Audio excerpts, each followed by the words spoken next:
দেশের বাজারে ফের স্বর্ণের দাম বাড়িয়েছে বাংলাদেশ জুয়েলার্স অ্যাসোসিয়েশন বাজুস।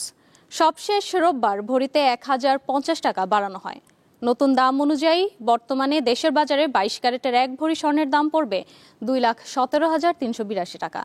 পাশাপাশি ২১ ক্যারেটের প্রতি ভরি ২,০৭,৫০৩ টাকা, ১৮ ক্যারেটের ১,৭৭,৮৫৩ এবং সনাতন পদ্ধতির প্রতি ভরি স্বর্ণের দাম পড়বে ১,৪৮,০৭৪ টাকা। নতুন এই দর আজ থেকেই কার্যকর হয়েছে।